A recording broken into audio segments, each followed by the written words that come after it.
Mark Andrews signs a 3-year, $39.3 million extension with $26 million guaranteed from the Ravens. We'll talk about this decision for the Ravens to extend Mark Andrews at this age and also what it might mean for Isaiah Likely and Charlie Kolar's future with the Baltimore Ravens. All that and more in today's episode of the Flock Rundown. Ravens Flock. Flock Rundown is the place to be. Motionless brainwaves attempt to swim their way to sense, can't tame the untamed.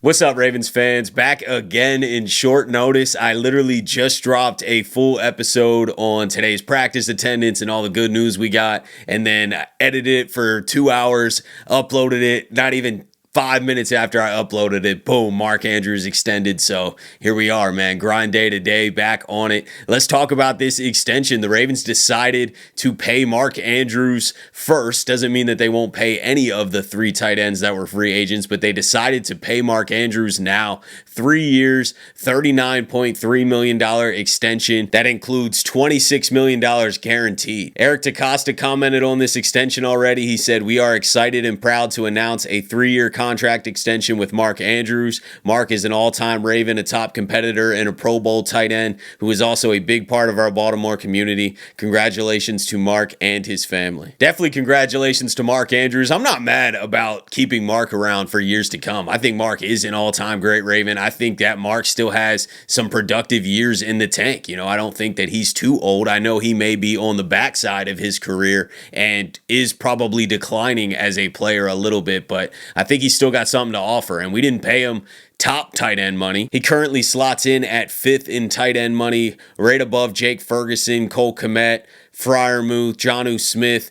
Maybe they're a little overpaid, you could argue, but I mean, Mark Andrews isn't getting paid $19-20 million like the top tight ends here. He's getting paid an average of $13 million per season. I think the real conversation is probably surrounded by the decision to pay him over potentially Isaiah Likely now.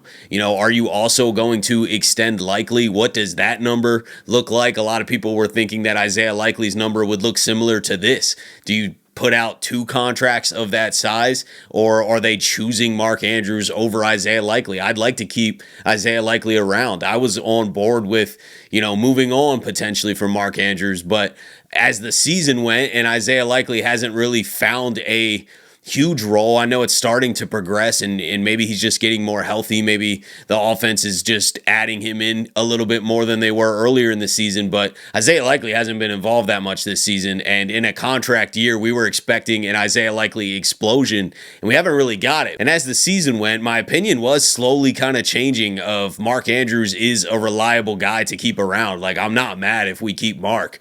I also don't want to lose Isaiah Likely, though, or Charlie Kolar, to be honest, but we're losing 1 or 2 of those guys for sure. We're not paying all 3 guys. I think that even Charlie Kolar could probably land at like $9 million a year. I just don't see the Ravens dishing out all that money for tight ends. That would not be wise with guys like Travis Jones, a free agent as well. You need to make sure that you can keep other guys too. So if it's only Mark that we're paying, we're probably going to have some money, but we lose Isaiah Likely and Charlie Kolar. If you then invest in Isaiah Likely as well, then you got a lot of money tied up to the tight end. So a very curious decision. I did not expect this to happen right now. I'm not mad about it, though. I swear I'm not mad about it. Like, I know a lot of people are going to be like, this is a terrible move. We should have signed Likely. I don't think it necessarily means that we don't sign Likely. I'm curious as what Likely's value is now. We can't go off the preseason hype or last year's production of Isaiah Likely because we're not seeing that consistently, even though I know he's capable of it if he gets the volume in this offense. I know Isaiah Likely's a star, man. Like, he's a beast out there. I'm just saying from current market value standpoint, though, Isaiah Likely probably doesn't want to extend right now. He's like, man, I gotta get way lower of a value. Let me try and ball out down the stretch and get as much as I can. And are the Ravens willing to also invest in that? That's a true debate now. Now that we definitely have Mark here for the long term, or at least the next 3 seasons, what are they going to do with the other tight end? if at all. Maybe they let both walk and draft a tight end. I'm not sure, but I do think Isaiah Likely is worth keeping around. Just curious what that contract is. But let me know what you guys are thinking about the Isaiah Likely decision next year now, after knowing that we're committing at least $13 million to the tight end room in Mark Andrews.